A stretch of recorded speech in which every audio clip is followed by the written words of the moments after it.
ಅಳಿಮಯ್ಯ, ಯಾಕೋ ಹಿಂಗೆ ಮಾಡ್ತೀಯ? ಬದಲಾವಣೆ ಜಗದ ನಿಯಮ ಅಲ್ವೇನೋ? ಜಗತ್ತು ಬದಲಾದಂಗೆ ನಾವು ಬದಲಾಗಬೇಕು. ನೋಡು, ನಿನ್ನ ಅಮ್ಮ ಬದಲಾದ್ಲು, ನಾನು ಬದಲಾದೆ, ನೀನು ಬದಲಾದ್ರೆ ನಾವೆಲ್ಲ ಒಂದಾಗಿ ಬದುಕಬಹುದಲ್ಲೇನು? ಅಳಿಮಯ್ಯ, ಯಾಕೋ ಮನಸ್ಸನ್ನು ಕಲ್ ಮಾಡ್ಕೊಂಡಿದ್ಯಾ? ಯಾಕೋ ನಿನ್ನ ಅಣ್ಣನ ಬಗ್ಗೆ ಇಷ್ಟೊಂದು ದ್ವೇಷ ನಿಂಗೆ?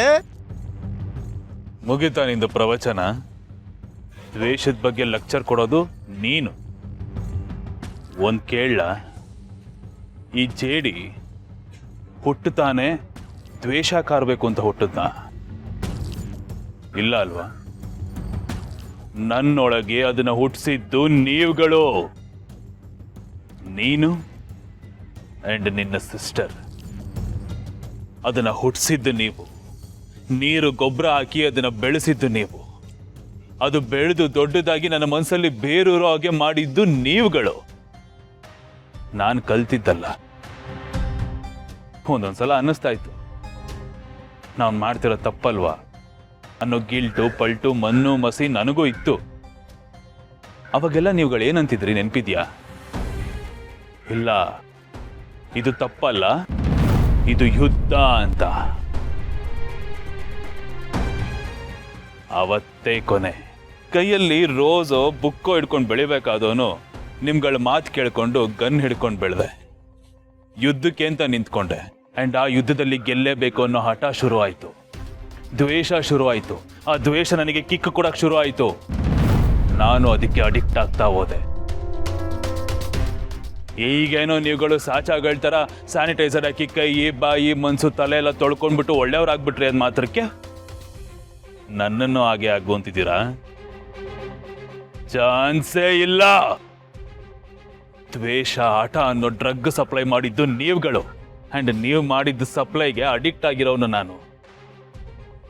ನೀವೇನೋ ಸಪ್ಲೈ ಮಾಡೋದು ನಿಲ್ಲಿಸ್ಬಿಟ್ರಿ ಅಂದ ಮಾತ್ರಕ್ಕೆ ಈ ಜೇಡಿಯ ಅಡಿಕ್ಷನ್ ಇಂದ ಹೊರಗೆ ಬರೋ ಚಾನ್ಸೇ ಇಲ್ಲ. ಒಂದ್ ವೇಳೆ ಬಂದ ಅಂದ್ರೆ ಡಿಪ್ರೆಷನ್ಗೆ ಹೋಗ್ಬಿಡ್ತಾನೆ ಈ ಜೇಡಿ. ದ್ವೇಷ ಹಠ ಅನ್ನೋದನ್ನ ಬಿಟ್ಬಿಟ್ರೆ ಈ ಜೇಡಿ ಕ್ಯಾರೆಕ್ಟರ್ ಬಿತ್ತೋಗುತ್ತೆ. ಅದಕ್ಕೆ ನಾನು ಯಾವುದೇ ಕಾರಣಕ್ಕೂ ಅವಕಾಶ ಮಾಡ್ಕೊಡೋದಿಲ್ಲ. ಅಳಿಮಯ್ಯ, ಏನೋ ಮಾತಾಡ್ತಿದ್ಯಾ? Reality, bloody reality. ಏನ್ ಅನ್ಕೊಂಡಿದ್ದೀರಾ ನೀವುಗಳು? ಇದೆಲ್ಲ ಬೇಕಾದಾಗ ಆನ್ ಆಫ್ ಮಾಡ್ಕೊಳ್ಳೋ ಸ್ವಿಚ್ಚ. ಆದ್ರೆ ನನಗೆ ಅದು ಯಾವತ್ತಿಗೂ ಆನ್ ಆಗಿರುತ್ತೆ. 24/7 it will be bloody on. ಯಾವತ್ತಿಗೂ ಅದು ಆಫ್ ಆಗೋದಿಲ್ಲ. ಅಲ್ಲ ಅಳಿಮಯ್ಯ, ಅಂದುಕೊಂಡಿದ್ದನ್ನ ಮಾಡಿ ಮುಗಿಸೋವರೆಗೂ ನಾನು ತಣ್ಣಗಾಗೋ ಮಗನೇ ಅಲ್ಲ. ನನಗೆ ಏನು ಬೇಕೋ ನಾನು ಅದನ್ನ ದಕ್ಕಿಸ್ಕೋತೀನಿ.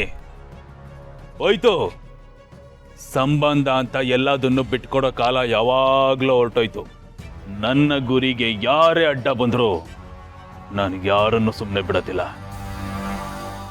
ಅದು ನೀನೇ ಆಗಿರ್ಲಿ, ಅಮ್ಮನೇ ಆಗಿರ್ಲಿ, ಅಥವಾ ಬ್ಲಡಿ ಗೌತಮ ಆಗಿರ್ಲಿ. ಲೆಕ್ಕ ಚುಕ್ತ ಮಾಡೋದೊಂದೇ ಬಾಕಿ. ಮಾಡ್ತೀನಿ, ಬಿಡೋ ಮಾತೇ ಇಲ್ಲ.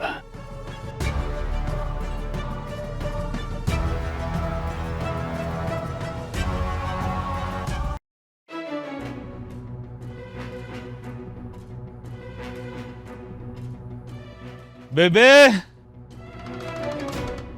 ನಾನು ಮತ್ತೆ ಬಂದಿದೀಯಾ? ಏಯ್, ಸೈಲೆಂಟ್ ಆಗಿರ್ಬೇಕು. ಅಲ್ಲೊಂದು ಚೇರ್ ಇದೆ ತಾನೆ, ಕೂತ್ಕೋ.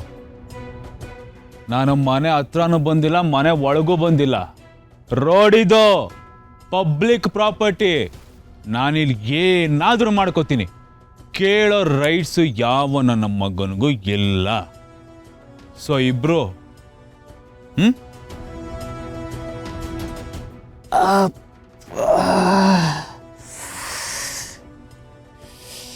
Baby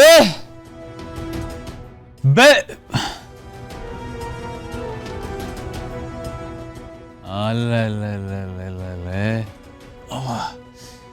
hi, how are you? How do you do? ಹೊಟ್ಟೆಗೆ ಏನೇ ತಿಂತೀಯಲ್ಲೇ? ಏ ನೋ ನೋ ನೋ ಅಫೆಂಡ್ ಆಗ್ಬೇಡ. ಬ್ರೇಕ್ಫಾಸ್ಟ್ ಆಯ್ತಾ ಅಂತ ಕೇಳ ಅಷ್ಟೆ. ಏನೇ ಲೇ ಪೊಲೀಸ್ ಅವ್ರಿಗೆ ಇಟ್ಕೊಡ್ತೀಯನೆ, ಏನು ಅನ್ಸಲ್ವಾ ನಿನಗೆ? ಎಲ್ಲೇ ಹೋಯ್ತು ಪ್ಯಾರ್, ಇಷ್ಕ್, ಮೊಹಬ್ಬತ್, ಲವ್? ಆ ಫ್ಲೈಯಿಂಗ್ ಕಿಸ್ಗಳೆಲ್ಲೋಯ್ತು? ಟೈಟ್ ಹಗ್ಗುಗಳು ಎಲ್ಲ ಹೊಟ್ಟೋಯ್ತಾ? ಹೋಗ್ಬಿಡ್ತೇನೆ. ನೀನ್ ಜನ್ಮಕ್ಕೆ ಬೆಂಕಿ ಹಾಕ. 7 ವರ್ಷ ಸಂಸಾರ ಮಾಡಿ ನನ್ನ ಜೊತೆಗೆ ಈಗ ದಿಢೀರ್ ಅಂತ ಮನೆಯಿಂದ ಆಚೆ ಬಂದು ಮೆಮೊರಿ ಲಾಸ್ ಪೇಷಂಟ್ ತರ ನೀನ್ ಯಾರೋ ಗೊತ್ತಿಲ್ಲ ಅಂತ್ಯ. ಹೆಣ್ಣ ನೀನು. ನನಗೆ ನ್ಯಾಯ ಬೇಕು ಅಷ್ಟೇ. ಎಲ್ಲಿದೆ ನ್ಯಾಯ? ಇಲ್ಲಿ. ಅಲ್ಲಿವರೆಗೂ ನಾನು ಇಲ್ಲಿಂದ ಕದ್ಲೋ ಮಗನೇ ಅಲ್ಲ. ಇವನ್ ಯಾರೋ ತುಕಾಲಿ ಗನ್ಮ್ಯಾನ್ ಹಿಡ್ಕೊಂಡು ಎದುರಿಸ್ತೀಯ ನೀನ್ ನನ್ನನ್ನ? ಎದುರ್ಸಕ್ಕಾಗತ್ತಾ ನಿನ್ ಕೈಲಿ? ಏಯ್ ಮಿಲ್ಟ್ರಿನ ಕರ್ಸೋ. ಜಗ್ಗೋ ಮಗನೇ ಅಲ್ಲನ. ಈ ಜಯದೇವನ ಆ ದಿಯಾನ ನೋಡೇ ಬಿಡ್ತೀನಿ.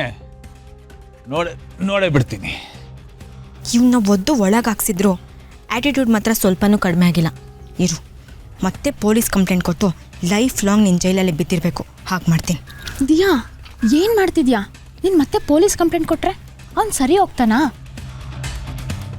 ಖಂಡಿತವಾಗ್ಲೂ ಇಲ್ಲ. ಅವ್ನು ಮತ್ತೆ ಬರ್ತಾನೆ, ಪದೇ ಪದೇ ನಿನಗೆ ತೊಂದರೆ ಕೊಡ್ತಾನೆ ಇರ್ತಾನೆ. ಅವನಂತೂ ಸುಮ್ಮನೆ ಕೂರಲ್ಲ. ನಿನ್ನ ಮಾನ ಮರ್ಯಾದೆಲ್ಲ ತೆಗಿತಾನೆ. ಅಕ್ಕಪಕ್ಕದ ಜನಗಳ ಮುಂದೆ ನ್ಯೂಸೆನ್ಸ್ ಕ್ರಿಯೇಟ್ ಮಾಡ್ತಾನೆ. ನಿನ್ಗೆ ಇನ್ಸಲ್ಟ್ ಮಾಡ್ತಾನೆ. ಇಷ್ಟೆಲ್ಲ ಮಾಡಿರೋನ್ನ ಜೈಲೊಳಗಡೆ ಕೂರಿಸ್ಬಿಟ್ಟು ಆರಾಮಾಗಿರೋದಕ್ಕೆ ಬಿಡ್ತೀಯಾ? ಮತ್ತೇನು ಮಾಡು ಅಂತೀಯ? ಅವ್ನು ನಿನಗೆ ಎಷ್ಟೆಲ್ಲ ಕಷ್ಟ ಕೊಟ್ಟಿದ್ದಾನೆ ನೆನ್ಪು ಮಾಡ್ಕೊ. ನೋಡವನ್ನ ಎಷ್ಟು ಕಂಫರ್ಟಬಲ್ ಆಗಿದ್ದಾನೆ ಅಂತ. ಸ್ವಲ್ಪನೂ ಪಶ್ಚಾತ್ತಾಪ ಇಲ್ಲ, ಗಿಲ್ಟ್ ಫೀಲ್ ಅಂತೂ ಇಲ್ವೇ ಇಲ್ಲ. ಅವನಿಗೇನೇ ಇದ್ರೂ ನಿನಗೆ ಬಂದು ತೊಂದರೆ ಕೊಡೋದು ಅಷ್ಟೇ ಅವನಿಗೆ ಗೊತ್ತಿರೋದು. ನೀನೇನು ಅನುಭವಿಸಿದ್ಯಲ್ಲ ಆ ಪೇಯ್ನ್ ಅವನಿಗೂ ಆಗಬೇಕು. ನೀನು ಅನುಭವಿಸಿರೋ ನರ್ಕ ಅವನು ಅನುಭವಿಸ್ಬೇಕು. ಆವಾಗಲೇ ಲೆಕ್ಕ ಎಲ್ಲ ಟ್ಯಾಲಿ ಆಗೋದು. ಬಟ್ ಹೇಗೆ? ಥಿಂಕ್ ಮಾಡು. ಅವನು ಹೊರಗಡೆ ಇದ್ದರೆ ಅವನಿಗೇನೂ ಕಷ್ಟ ಇಲ್ಲ ನಿನಗೇನೆ. ಅವ್ನು ಕೊಡೋ ಟಾರ್ಚರ್ನೆಲ್ಲ ಸಹಿಸ್ಕೊಂಡಿರ್ಬೇಕಷ್ಟೇ.